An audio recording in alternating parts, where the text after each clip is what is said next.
Bonjour à tous, je suis Romain de France Autotech. J'ai le plaisir aujourd'hui d'accueillir Ehsan. Bonjour Ehsan. Bonjour, bonjour. Et on est ravi de t'accueillir pour plusieurs raisons. La première raison, c'est que tu travailles sur un sujet de borne électrique qui est on ne peut plus d'actualité. La deuxième chose, c'est que tu es le grand gagnant du Grand Prix ACF Autotech. D'ailleurs, où j'ai eu le plaisir d'être dans le jury et de participer à ces débats-là. Et donc c'est un peu ce qui fait la continuité, de ta venue au sein de France Autotech et ta présence aujourd'hui au sein de ce podcast. Donc on est ravis de t'accueillir, et effectivement à plusieurs titres. Déjà parce que l'évolution du véhicule électrique, qui avoisine les 7 de part de marché en 2021, ne va faire que croître, hein, c'est très clair. Que ce véhicule électrique passe par de la borne, mais que cette borne finalement, il va falloir qu'on mette de l'intelligence, et je crois que tu as déjà commencé, que tu as déjà même pris les devants et que tu as devancé tes concurrents en mettant de l'intelligence dans ces bornes, que ce soit en matière d'optimisation de la consommation, que ce soit en matière de pilotage, de cette borne, ou encore de renvoi d'énergie depuis, le véhicule vers la maison, par exemple. On parle ici de V2G, de V2X, de V2G ou de V2X, en français, et donc Mmh. c'est un peu l'avenir de la borne électrique. Voilà, est-ce que tu peux nous en dire plus? Et la traditionnelle question que l'on pose à nos invités, c'est: quel est le problème que tu résous? Puisque je rappelle qu'effectivement, si vous résolvez des problèmes, quand vous créez une boîte, vous ferez du chiffre d'affaires. Si vous ne résolvez pas de problème, ou si le problème n'est pas assez important, pas assez urgent et que les gens ne sont pas prêts à payer pour, vous résolverez un problème en théorie, mais pas en pratique, et donc vous ne ferez pas de chiffre C'est vrai. d'affaires. Voilà, donc quel est le problème que tu résous? Il il vaut mieux ne pas être trop en avance, sur son temps, c'est vrai. Il faut savoir il faut penser à une chose, que les véhicules électriques, existent depuis très longtemps. À la fin du 19e siècle, quand les premiers véhicules au sens large ont commencé à arriver, il y avait des électriques et des véhicules thermiques. Et pourquoi les véhicules thermiques ont pris le dessus? C'est que les véhicules électriques, déjà à l'époque, avaient ce problème qu'on connaît, autonomie et difficulté à charger les batteries. Les dernières années, on a tous connu une progression énorme en termes de ce que les batteries sont, leur capacité, leur densité, c'est-à-dire la capacité à mettre plus d'énergie sur un poids moindre, sur un volume moindre. Aujourd'hui, les véhicules électriques ont une couche de batterie souvent au fond de la voiture pour faire baisser le centre de gravité. Mais une fois qu'on a mis une masse suffisante de batterie, alors quelle est la masse suffisante? C'est de quoi pour faire quelques centaines de kilomètres, bientôt j'espère 800, 900, 1000 kilomètres. À partir de ce moment-là, on disposera d'un véhicule qui pourra totalement remplacer le véhicule, bien sûr, au quotidien, ça c'est facile, mais surtout pour les longues distances, pour les trajets pendant les vacances. Mais ce véhicule nécessite d'être rechargé. Alors, la recharge d'un véhicule au quotidien, si on imaginons qu'on charge tous les jours sa voiture, si on prend des chiffres statistiques de kilomètres parcourus par jour, chacun de nous en moyenne parcourt 30 kilomètres par jour. Les 30 kilomètres, si on prend pareil des chiffres très moyennés, nécessitent le fait qu'on mette 5,5 kWh dans les batteries. Alors on peut se dire c'est pas grand-chose. Et ces 5,5 kWh, si on les ramène à la consommation d'un foyer, cette consommation représenterait 30 à 50% d'augmentation par rapport à ce qu'on consomme aujourd'hui. Donc, on voit bien que le véhicule électrique va avoir un impact énorme sur ce qu'on connaît aujourd'hui en termes de consommation. Alors, on connaît tous chez soi les gros appareils électroménagers qui consomment. On sait que l'appareil qui consomme en termes de puissance beaucoup d'énergie, ce sont tout ce qui est four, plaques chauffantes, etc. Et l'appareil qu'on est en mesure finalement dont on est en mesure de retarder le cycle d'allumage, c'est très simple à faire, c'est le ballon d'eau chaude, parce que le ballon d'eau chaude, c'est beaucoup d'énergie, mais ce qu'on veut, in fine, c'est quoi? C'est que le matin, quand on se réveille, il y ait de l'eau chaude pour prendre notre douche. En matière de véhicule électrique, on pourrait se dire le problème est à peu près identique. On veut que le matin, en partant, le véhicule soit chargé suffisamment pour faire le nombre de kilomètres dont on a besoin. Mais le problème, c'est que là où le signal tarifaire qui fait que le ballon de chaude démarre, c'est un simple signal qui vient par le réseau à tout un quartier et tous les ballons qui démarrent à la fois, se traduit finalement sur les réseaux électriques par une surcharge du réseau, en tous les cas une augmentation de la puissance appelée pendant la soirée. Vers 22h, 22h30, 23h, il y a une vingtaine de millions de ballons d'eau chaude qui démarrent en France, et EDF à côté est obligé de relancer des tranches de centrales nucléaires parce qu'il n'y a pas assez d'énergie pour faire face à cette demande. Donc, si on se dit que pour les ballons d'eau chaude dont les puissances sont bien inférieures par rapport aux puissances des véhicules électriques, qu'est-ce qui se passera si demain vous avez des millions de véhicules électriques qui commencent à demander de l'énergie et comment est-ce qu'on pourra y répondre? Ça fait plusieurs années, on voit des études arriver faites par RTE, Enedis et globalement tous ceux qui gèrent nos réseaux, où les études disent les 40 millions de véhicules de demain ne représenteront que peut-être 15% d'augmentation de la demande d'énergie. Mais ces 15%, si ils sont éparpillés de manière presque, je dirais, égale sur l'ensemble des 24 heures, ça ira globalement bien parce que entre ce qu'on ajoute en moyens de production renouvelables, les économies d'énergie qu'on fait par ailleurs, etc., on s'en sortirait. Mais si les véhicules chargent tous en même temps, il y aura un gros problème. Et il s'avère que euh, quand on dit qu'il faut que les véhicules ne chargent pas en même temps, comment est-ce qu'on peut y arriver? Comment est-ce qu'on peut inciter un utilisateur de ne pas charger son véhicule à son arrivée à la maison, mais plutôt tard dans la soirée? Si on dit que ce n'est que le tarif qui va faire en sorte qu'on charge plus tard, vers 22h30 par exemple, quand le tarif baisse dans la plupart des communes en France, dans ce cas-là, tous les véhicules commenceraient à charger en même temps. Et là, le problème serait extrêmement important. Donc, nous, on était vraiment conscients de ce problème en disant, il faut faire quelque chose pour que les véhicules n'apportent pas de problèmes trop complexes au niveau de la gestion du réseau. Et quand on parle du réseau, le réseau a plusieurs niveaux. On a le niveau du foyer, donc de la maison. On arrive avec son véhicule qui est l'élément le plus puissant. On aimerait charger son véhicule à une certaine heure et on n'aime pas imaginer que le simple fait de brancher le véhicule et de commencer la charge fasse disjoncter le compteur. Donc, on a résolu cette partie du problème de manière assez simple aussi, en créant un outil, un module qu'on fait installer au niveau du tableau électrique qui vient juste après le compteur et qui, indépendamment du compteur, calcule la puissance instantanée consommée par la maison. Cette puissance instantanée consommée, c'est la puissance de la maison, éventuellement plus celle de la bande de recharge qui a commencé déjà à travailler. Et ce module, on lui a déjà donné par ailleurs la puissance souscrite. Par exemple, sur un compteur, on a 12 kW de disponible pour une maison en courant monophasé. Eh bien, ces 12 kW de disponibles, desquels on va soustraire la puissance consommée, va nous donner une puissance restante disponible. Et c'est cet élément-là qui nous permet d'ajuster finalement de manière dynamique la puissance allouée à la bande de recharge. Si pendant qu'on recharge le véhicule, il y a un appareil qui est allumé, par exemple une bouilloire électrique qu'on allume pour se faire une tisane, et bien à ce moment-là, au lieu que le disjoncteur général saute, le véhicule va faire baisser sa puissance parce que la bande de recharge va réagir à l'information qui lui est envoyée par le module qu'on a baptisé le commuteur, co pour covoltus et meter pour compteur en anglais, donc commuteur. Donc, d'une certaine manière, avec ce module, d'ailleurs pour lequel on a déposé un brevet, on résout un problème pour la maison individuelle, un problème que certains de nos concurrents essayent de résoudre également, mais finalement en faisant appel à une information qui sort du port Tito Linky, qui est un port analogique, mais qui envoie en permanence beaucoup d'informations et qui nécessite le fait de tirer un autre câble entre le compteur et la bande qui peut se retrouver à 10, 20, 30 mètres du compteur. Alors que chez nous, c'est un module qui n'est pas lié au compteur, qui ne dépend pas du Linky, donc il est finalement universel, peut s'installer dans n'importe quel pays. Et la communication entre ce module et la bande se passe en courant porteur en ligne à travers le réseau électrique, donc sans aucun tirage de câble additionnel. Donc, si on dit ce problème est en partie résolu, alors c'est pas tout le problème, mais déjà je passe à une deuxième étape qui est déjà plus complexe et plus important parce que des volumes plus importants sont en jeu.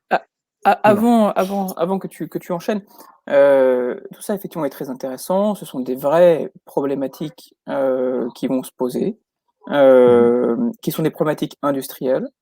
Comment ça se traduit pour le client final? Quelle est la problématique? Parce que le fait que ça disjoncte, effectivement, c'est un problème pour le client potentiellement. Mais comment est-ce que tes clients sont est-ce que tu équipes des fournisseurs de bornes? Est-ce que tu vends toi-même tes bornes à des installateurs? Est-ce que tu vends tes bornes en direct aux clients? En gros, est-ce que tu fais du B2C? Et si tu fais du B2C, quel est le problème que tu résous du client final? À moins que ce ne soit pas le cas. Peut-être que tu as décidé d'être revendu par des intermédiaires. Alors, en fait, aujourd'hui, on adresse l'ensemble des segments du marché, aussi bien en B2C qu'en B2B. Quand on dit en B2B, c'est pas c'est le B2B qui revend à un client final. Aujourd'hui, quand nos clients sont des entreprises qui ont des parkings ou ce sont des particuliers qui veulent s'équiper en borne de recharge. Pourquoi il y a une relation directe avec le client? C'est qu'on ne se contente pas de vendre la borne, mais derrière, on vend le service. Le service qui consiste à réguler la puissance de charge du client. Certes, il y a une automatisation qui se fait en local, mais le module qui est installé chez le client, il est supervisé, il est mis à jour. La borne est en permanence connectée. Toute la logique qu'on développe, c'est de dire les bornes de recharge ne sont pas des modules qu'on laisse dans un coin avec un bouton on/off. C'est pas une machine à laver, c'est pas un aspirateur. C'est un module qui est supervisé et qui communique en permanence. Parce que autant un véhicule qui charge en soi n'a aucun impact sur le réseau, mais des millions de véhicules qui vont charger vont avoir un impact global sur le réseau. Donc, si on ne sait pas adresser les bornes un par un, on ne résout pas le problème. Et c'est ça aussi, on peut se dire, mais comment est-ce que demain on va faire pour adresser les bornes une par une si les bornes sont en nombre très important? C'est là où toute la partie de la technologie informatique, les systèmes d'information et l'intelligence artificielle qu'on a mis en place pour la gestion d'un deuxième niveau de problème, par exemple, est utile. C'est qu'on ne regarde pas les bornes comme étant des unités, mais comme des ensembles dont les besoins s'additionnent tout en les distinguant individuellement. Alors, ça me permet peut-être, si tu m'autorises, Romain, à rebondir sur le cas des parkings collectifs. Parce que autant dans le cas d'une maison individuelle, le problème, c'est comment faire pour charger mon véhicule. J'en ai besoin demain matin. Mais globalement, ce qu'on essaie de faire, c'est de réussir à aller au niveau de parking collectif, de charger beaucoup de monde à la fois. Dans un parc collectif, globalement, les véhicules arrivent et repartent à des moments qu'on ne maîtrise pas. Même si on peut établir des statistiques, ça n'empêche qu'on n'est jamais maître de ce qui se passe. Un client peut décider d'arriver, de se connecter, de ne pas se connecter, de partir, etc. Et chaque client a une demande différente. Chaque client exprime un besoin au niveau de son application quand il a branché sa bande ou plus tard quand il est arrivé à son bureau ou qu'il est arrivé chez lui, où il dit je veux tant d'énergie et je veux partir à une certaine heure. J'arrive le soir chez moi, je gare ma voiture dans un parking d'une copropriété, je dis je vais partir demain à 8 heures et j'ai besoin de 20 kWh. J'arrive à mon bureau, il y a une borne, je me branche, je pars à midi pour aller déjeuner avec des collègues ou je pars à 18-19 heures pour rentrer à la maison. Ces besoins-là étant des besoins individuels, notre problématique consiste à répartir la puissance disponible entre l'ensemble des véhicules connectés de manière intelligente. Parce qu'il y a celui qui demande plus de puissance, plus d'énergie et qui est pressé, celui qui part plus tard et qui finalement a demandé peu d'énergie. Dans ce cas-là, notre répartition tient compte de la demande de chaque individu, de la demande de chaque client, de sorte que chacun obtienne satisfaction. Et cette répartition est dynamique. Ça veut dire que un nouveau véhicule arrive, on répartit différemment la puissance. Un véhicule qui s'en va, on réoptimise la répartition. Et cette optimisation et répartition de puissance qui, comme je disais, est dynamique, se fait en utilisant des techniques d'intelligence artificielle où on a fait en amont un cycle d'apprentissage pour que l'algorithme puisse faire son travail correctement. Et puis, pendant que le véhicule arrive, en 1, 2, 3 secondes, l'optimisation se fait et on fait une promesse au client qu'on va tenir. Si on lui dit à 18 heures, tu auras les 20 kWh, il est certain qu'il les aura. Il faut savoir que ce problème est vraiment un problème complexe et que la concurrence, en général, le résout de deux manières. Une manière déjà très simple, c'est de dire le premier a ce qu'il veut, le deuxième a ce qu'il veut, le troisième éventuellement, le quatrième, il n'y a plus rien, on lui donne plus rien. Donc, c'est totalement injuste et pas du tout satisfaisant pour le client. D'autres font différemment en se disant, bon, on va répartir à part égale entre tous ceux qui sont connectés. Donc, 4 véhicules divisés par 4, 5 divisés par 5. Sauf que là, on ne tient pas compte de la demande. Et en faisant ça, c'est certain qu'il y aura beaucoup plus d'insatisfaits. Mais comme les concurrents cherchent quand même à satisfaire le client, qu'est-ce que cela les oblige à faire? C'est d'augmenter la puissance au niveau du compteur principal.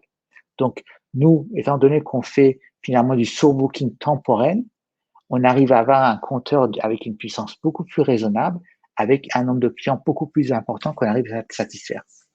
Et dans ces éléments d'optimisation, on intègre un autre facteur très important qui est le tarif d'achat d'électricité. On veut tous acheter son électricité au meilleur tarif. Alors, on connaît les tarifs hors Creuse. C'est comme ça que globalement les fournisseurs d'énergie proposent leurs offres. Mais le monde va vers une modulation tarifaire qui va peu à peu devenir avec des tranches horaires beaucoup plus importantes, même à terme peut-être des tarifs horaires. Il faut savoir que sur le marché de l'énergie, celui dans lequel les fournisseurs d'énergie achètent les mégawattheures d'électricité qu'ils fournissent à leurs clients, le tarif est un tarif horaire. Et si notre algorithme, en fait, intègre en entrée dans ces éléments de calcul les tarifs d'achat heure par heure, ce qui fait qu'en pratique, demain, quand nous serons face à un marché où les tarifs seront horaires, les puissances affectées aux différents clients se déplaceront pour qu'on aille chercher une puissance maximale disponible dans les tarifs meilleur marché et baisser la puissance quand les tarifs sont élevés. Ce qui fait que indirectement, le client va payer moins cher. Nous allons dégager une marge plus confortable parce qu'on va générer de la marge entre l'achat et la vente. Et, chose très importante, c'est qu'on participe de cette manière à l'équilibrage du réseau. Parce que demain, si on est face à des tarifs horaires, si un tarif est bon marché à une certaine heure, cela signifie qu'à l'heure en question, il y a abondance d'électricité. Il faut savoir que sur le marché d'énergie, on parle de marché spot par exemple, il y a des semaines pendant l'hiver, par exemple, il y a des régimes de vent très importants sur toute l'Europe. Les éoliennes tournent à plein régime. Ben, pendant cette période-là, le tarif d'électricité baisse énormément parce qu'il y a une surplus de production des éoliennes. Et ben, pendant ces périodes, on pourrait même inciter les clients à augmenter un petit peu leur consommation, à remplir davantage leur batterie. Eux seront gagnants parce qu'ils paieront l'électricité moins cher. Nous gagnerons aussi et le réseau sera content puisque finalement, on se sera débarrassé de l'électricité qui autrement aurait été gâchée. À un moment donné, le réseau ne peut pas absorber une surproduction. On est obligé d'arrêter des productions d'éoliennes pour pas venir surcharger le réseau électrique.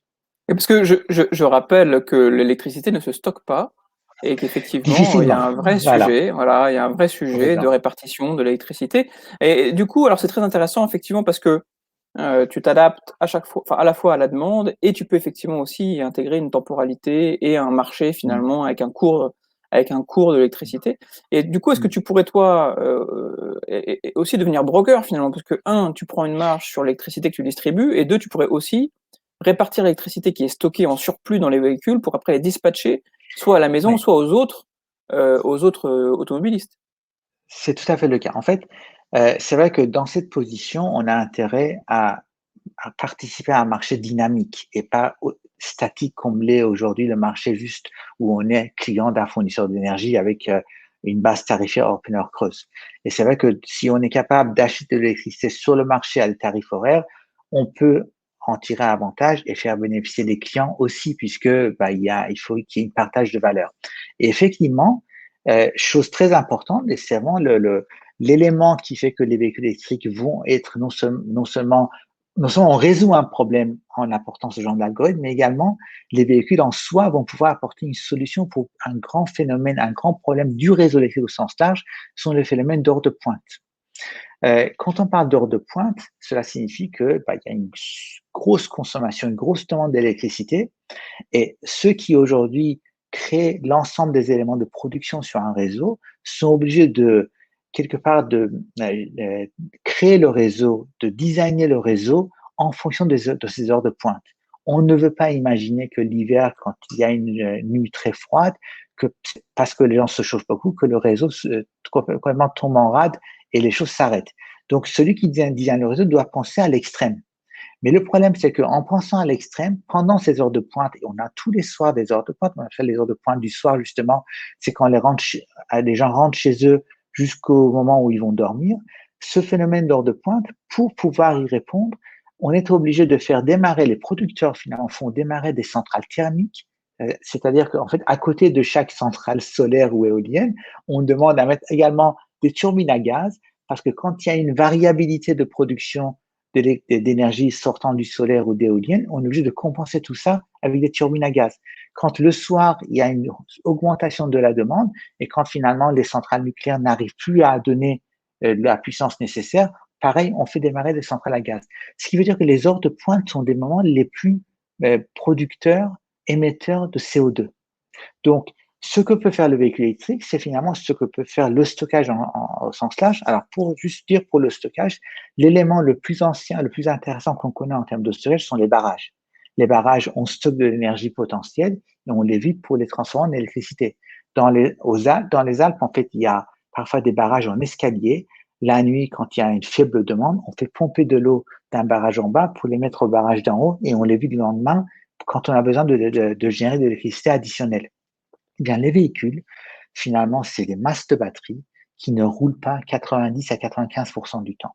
Alors, si le véhicule ne roule pas et n'est connecté nulle part, le véhicule ne sert à rien. En revanche, si le véhicule, pendant qu'il ne roule pas, est branché à une borne de recharge compatible V2G, véhicule que tu évoquais tout à l'heure, pendant ces quelques heures où le véhicule ne roule pas, le véhicule pourrait donner quelques kilowattheures au réseau et les reprendre quand l'électricité est moins chère. Je donne quelques exemples. Imaginons le cas, par exemple, de gens, il y en a beaucoup, qui ont des véhicules garés toute la semaine dans un parking et qui finalement, ils s'en servent le week-end.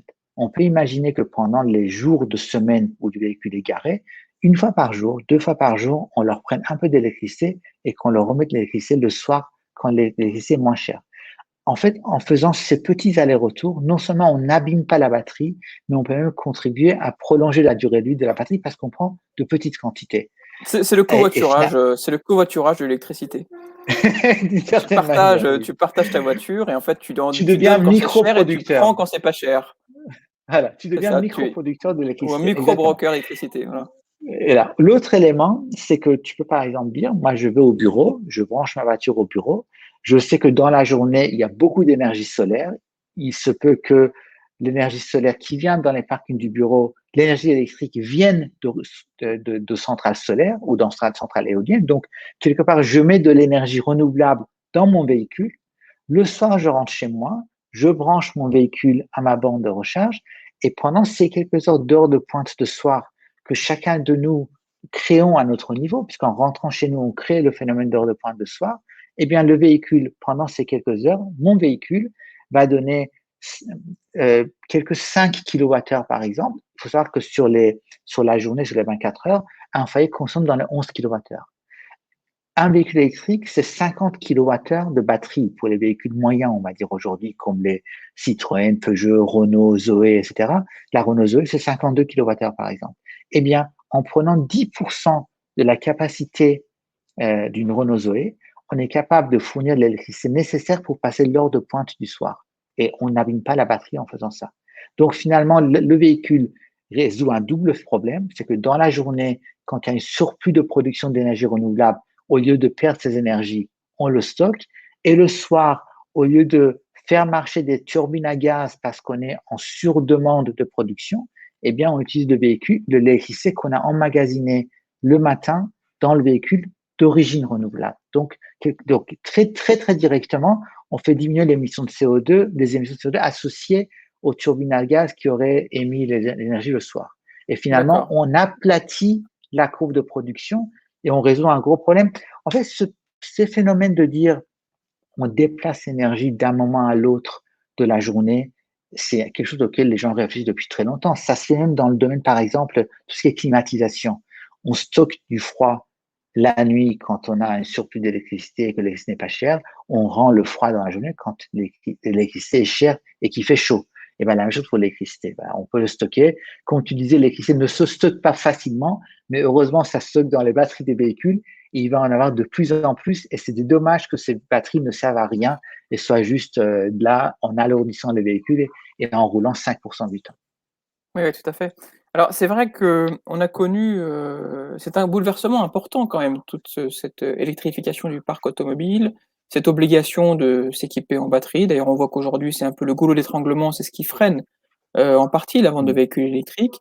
Et si on se projette à 10 ans, comment toi, de ton point de vue, d'ingénieur et de concepteur de bornes électriques, ou même à 15 ans ou à 20 ans, comment est-ce que tu vois, les choses évoluer, que ce soit en matière de motorisation, d'évolution du parc et d'évolution de l'équipement finalement des ménages ou des Mm. entreprises? C'est une très bonne question parce que je pense que aujourd'hui, on est vraiment un peu entre deux époques majeures. L'époque où finalement il y aura plus de véhicules thermiques qui nous polluent les villes et les routes en général. Et demain, quand les véhicules seront propres et on sentira rien finalement en marchant derrière. Ce qui fait qu'on n'arrive pas encore à aller tout de suite à un environnement 100% véhicule électrique, au-delà des aspects frais, investissement personnel, etc. C'est que Tout le monde n'a pas le luxe d'avoir deux véhicules, un pour la ville et l'autre pour le voyage. Donc, quand on achète un véhicule, on veut que ça soit l'outil de tous les jours et l'outil également pour le voyage. Et le moment le plus problématique pour la recharge dans les années qui viennent, ça sera toujours le déplacement pour aller loin, pour aller en vacances ou dans des déplacements de quelques centaines de kilomètres. Aujourd'hui, souvent, les véhicules ont des autonomies de 300, 400, 500 kilomètres, mais c'est toujours pour des vitesses faibles. C'est pour ça qu'on dit de trajet urbain ou trajet sur autoroute. Ce qui fait qu'en trajet urbain, on consomme moins d'électricité, c'est que la résistance de l'air à 50 km/h par heure, et encore en ville, on roule en moyenne à 20-30 km à l'heure. La résistance de l'air est beaucoup, beaucoup plus faible que la résistance de l'air quand on roule à 130. La résistance, c'est en fait en fonction du carré de la vitesse. Donc, on comprend bien que l'impact de la résistance de l'air est vraiment énorme quand on roule vite. Donc, pour réussir finalement à faire en sorte que les véhicules soient généralisés demain, il faut que les distances qu'on puisse parcourir soient assez longues pour qu'on puisse aller globalement d'un point A à un point B sur la journée sans devoir se ravitailler. Parce qu'il faut se dire une chose, c'est que même s'il y aura demain beaucoup de superchargeurs sur les aires d'autoroute et sur les aires de repos, etc., on voit bien comment c'est. Quand on prend sa voiture pour partir en vacances pendant qu'on appelle ça déjà, les croisées, c'est quoi le terme déjà? Les allers-retours pendant les vacances. C'est Euh, les croisements, les Haussiens et les Juilletistes qui se croisent. C'est les voilà. croisements, Pendant ce moment-là, enfin, je sais pas si tu as certainement dû commencer, tu rentres sur une aire d'autoroute, il n'y a pas de place, il n'y a même pas de place pour se garer. Alors, comment faire pour réussir à trouver une bande de recharge et se brancher? Donc, on ne supportait pas, on ne pourrait pas accepter qu'il n'y ait que de 3 heures pour pouvoir trouver une bande de recharge. Et donc, on voit bien que les gens seront anxieux à cette idée que de devoir se connecter à une bande de recharge qui sera inexistante. Alors, en fait, c'est vrai que les bandes te permettront de charger en 25 minutes une grosse partie de la batterie, mais la grosse révolution viendra le jour où les véhicules auront des autonomies beaucoup plus importantes qu'aujourd'hui. Donc, type et 600, 700, 800 km. que penses-tu du modèle de Better Place en Israël qui, avait il y a quelques années, mais qui je crois reprend du poil de la bête, qui privilégie le changement de batterie, le remplacement de batterie plutôt que la recharge de batterie? Je pense que c'est des solutions temporaires en attendant qu'on ait des batteries de grand volume. Parce que qui dit changement de batterie, dit des robots, une logistique compliquée, etc. Il y a aussi des gens qui ont des idées un peu farfelues en disant en roulant, je roule, je charge ma batterie. Ou d'autres qui disaient à un moment donné, je vais faire des routes équipées de panneaux solaires. Ça fait la joie de quelques promoteurs pour mettre des choses totalement inutiles parce que pendant que je roule en panneaux solaires, s'il y a des bouchons, les voitures recouvrent les panneaux solaires et je ne sais pas comment est-ce que les panneaux solaires vont vous recharger. Mais en pratique, en fait, aujourd'hui, j'en travaille sur la densification des cellules de batterie. Plus on densifie, plus on met d'énergie pour le même poids. Donc demain, si on arrive à mettre avec des poids raisonnables 2 fois, 3 fois plus d'énergie dans les mêmes masses de batterie qu'aujourd'hui, le problème sera résolu. On aura des véhicules qui nous permettront de parcourir 600, 700, 800 km et peu de gens parcourent plus de 800 km dans la journée pour partir en vacances. Et donc, finalement, on chargera son véhicule avant de partir et sur le point de destination où éventuellement on passe une nuit. On arrive dans un hôtel, il y aura une bande de recharge, on se branche, on charge et le lendemain matin, on a le véhicule qui est chargé. Et les quelque peu qui ne pourront pas faire ce calcul-là, bah, ils s'arrêteront dans les aires d'autoroute, mais ils ne constitueront pas l'essentiel des voyageurs. Ça sera une partie des gens et donc des superchargeurs pourront répondre à leurs besoins. Il faut se dire que quelques centaines de superchargeurs installés sur des aires d'autoroute, parce qu'il y a quelques centaines de places de parking, il faut des grosses centrales de production pour pouvoir desservir, donner à cette puissance. Donc, je pense que d'un point de vue très pratique, la solution viendra du jour où il y aura des puissances importantes embarquées, des capacités importantes embarquées dans les véhicules, et les véhicules qui sont capables de charger au point de départ et au point d'arrivée. Et ça amène à un autre point qui est intéressant, qui est qu'aujourd'hui, beaucoup de gens achètent des véhicules, ils ont 20-30 kWh de batterie, les véhicules de première génération, et finalement, ces gens-là, ils vont connecter leur véhicule sur une prise classique. Alors, sur la prise classique, au mieux, on a du 16 ampères, parfois moins, et on passe 10-12 heures à remplir les batteries de son véhicule. On peut le faire quand les batteries ont de petites tailles, mais demain, quand on aura des batteries qui auront 80, 90, 150 kWh de capacité, la petite prise domestique ne suffira pas.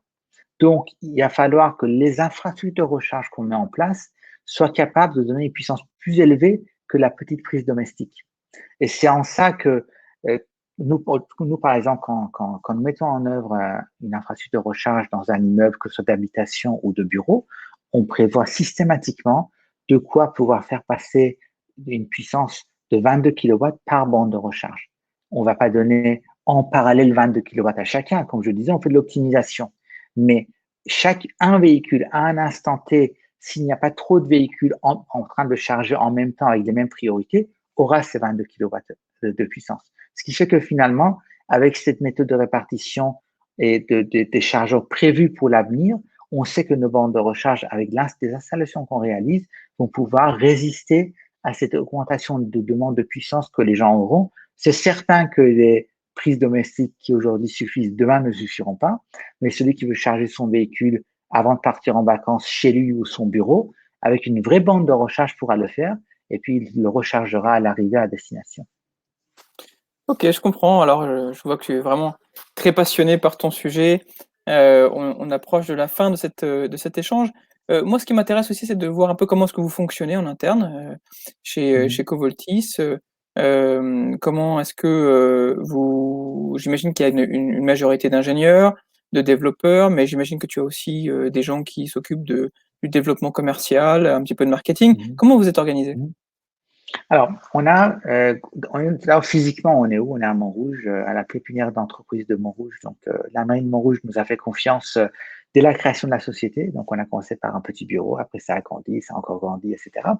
Et on a globalement, à un étage, on a toute l'équipe de développement que ce soit ma partie matériel, hardware, donc on développe nos cartes électroniques. On a la partie logicielle, on développe la partie logicielle sur les applications mobiles, la partie serveur. On a plusieurs services sur nos différents serveurs qui font beaucoup de choses différentes parce que finalement, il faut que l'application mobile se connecte, il faut qu'on fasse des optimisations, qu'on fasse des calculs, des reporting, de la facturation. On est connecté à un module de facturation extérieure. Tout ça, c'est fait avec nos équipes internes. Après, on a à un autre étage les équipes qui s'occupent du déploiement. Alors, on déploie pas nous-mêmes, mais on fait appel à de la sous-traitance. On a des contrats avec des installateurs sur le plan national ou aussi quelques installateurs régionaux. Donc, on prépare les projets, on fait des visites terrain s'il le faut quand les projets sont importants, ou on fait faire la visite à nos sous-traitants. Ensuite, on fait nous-mêmes, bien sûr, nos créations marketing en faisant travailler des gens extérieurs. On a une agence de com qui est extérieure. On fait travailler des web designers extérieurs également. Sur la partie première conception design de la banque, j'ai travaillé avec un designer extérieur. Et finalement, bon, on continue à faire évoluer tout ça avec de l'aide interne et externe. Et puis, bon, on a une petite équipe financière, mais on s'appuie sur un cabinet d'experts comptables externes. Donc, on fait un mix de choses internes et externes. Et finalement, la production des bornes aussi, on sous-traite. Alors, dans une première génération, on a été amené à faire pas mal de choses en Chine. On était en train de ramener de plus en plus la production en France. À partir de maintenant, une partie de l'assemblage, donc l'assemblage final, donc se fait à Nemours, chez Lewis Industries, donc c'est à côté de Fontainebleau, donc ils sont une usine de métallurgie fine. On fait pas mal de travaux en aluminium pour la partie extérieure.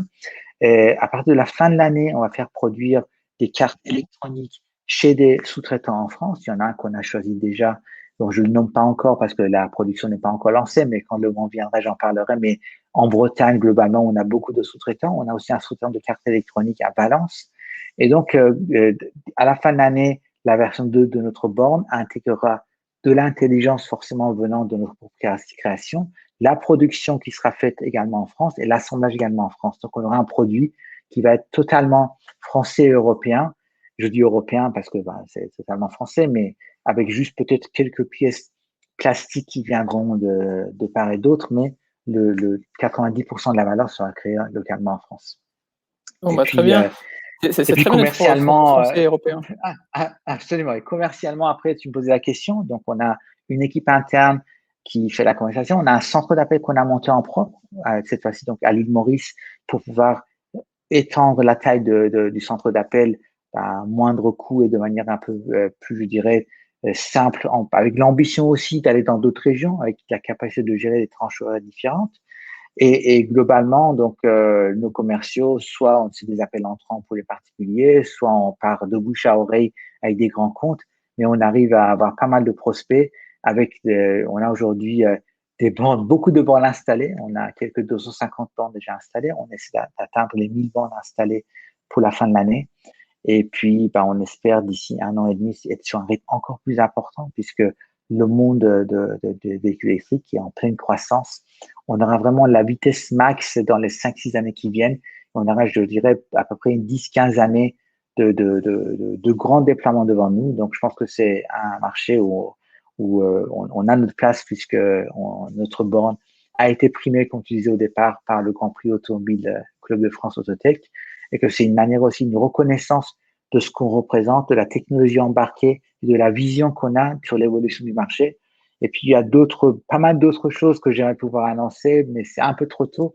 Mais le 16 juin, on fera une belle annonce en termes de ce qu'on est en train de faire avec un grand partenariat qui est en train de se mettre en place. Bon, bah, très bien, alors c'est un bon teasing, hein, c'est un bon teaser N'est-ce pas? pour la suite. Voilà. On ne demandera pas l'exclusivité, je te rassure, de cette information-là, mais peut-être que les grands médias nationaux auront la primeur. Je te le souhaite. Pour conclure, de quoi tu as besoin? Est-ce que tu as besoin de financement? Est-ce que tu recherches, à recruter des ingénieurs, des développeurs? Voilà, profite d'un petit peu de cette fenêtre qui t'est offerte Bien sûr, pour bien essayer sûr. Alors, de trouver un effectivement, sens. aujourd'hui, on est 27 personnes. On a commencé à une personne, on va dire, ou deux personnes en octobre 2019. Donc, c'est sûr que, voilà, donc, on a des recrutements en cours. On fait attention quand même parce que bon, on a une startup, il faut bien gérer nos flux de dépenses. Et justement, pour pouvoir continuer à croître vite, puisque qui dit croître dit beaucoup de bornes à construire, beaucoup de bornes à installer, beaucoup d'argent immobilisé entre la production, l'installation et quand le client nous paye ou on perçoit la subvention. Mais globalement, il y a besoin de financement pour continuer également à faire tout ce qui est notre R&D, puisque je te disais qu'on est en train de préparer notre version 2 de la banque qui sera encore mieux que la version 1 en termes d'intégration. Et donc, on est en train de lancer une levée de fonds, donc c'est en cours. La fonds mémo est terminée. On a choisi des gens avec qui on pense aimer travailler, donc des fonds d'investissement, soit qui sont venus vers nous, soit qu'on connaissait par des relations, des family office qui ont très envie de participer à ces aventures de société orientées environnement avec un vrai sujet qui est de la mobilité électrique. Donc, une levée de fonds qu'on lance maintenant et qu'on espère clôturer pendant le 4e trimestre de cette année. Bon, bah, très bien. Mais écoute, on sera ravis de prendre de tes nouvelles en tout cas et de voir un peu comment les choses évoluent. Et comme tu le disais, 5 ans de grande croissance, 15 ans de croissance soutenue. Ouais. Effectivement, je pense que le marché va être très important, quoi. En tout cas, merci encore à toi. Bravo pour tout ce que tu fais et bravo à toutes tes équipes. On a été ravis Bravo à d'échanger et toute puis l'équipe, absolument. Ouais. tiens-nous au courant de Super. Et très gentil. de Avec tout ce que plaisir, tu, de avec ce que tu veux plaisir. faire. Très Et bien. merci aussi Merci à Adrien. vous, de Autotech, parce que vous faites un joli travail de soutenir des sociétés comme nous. Franchement, le fait d'avoir remporté le prix, ça nous a beaucoup aidé depuis. Vraiment, on a beaucoup de sollicitations et ça nous aide énormément pour la visibilité de ce qu'on fait. Oui, on est très complémentaires avec ce que fait le Grand Prix OCF Autotech Mm. et au sein de France Autotech, effectivement, on complète un peu ça et Ouais, on prône l'innovation, on met en avant ceux qui ont le ouais, mérite d'innover, de bousculer les codes et qui prennent des risques. Et ça a beaucoup de ouais. valeur. Voilà. Merci encore à Super. toi et puis vraiment le meilleur pour la suite. Très belle journée. Merci beaucoup. Merci Adam. Au revoir.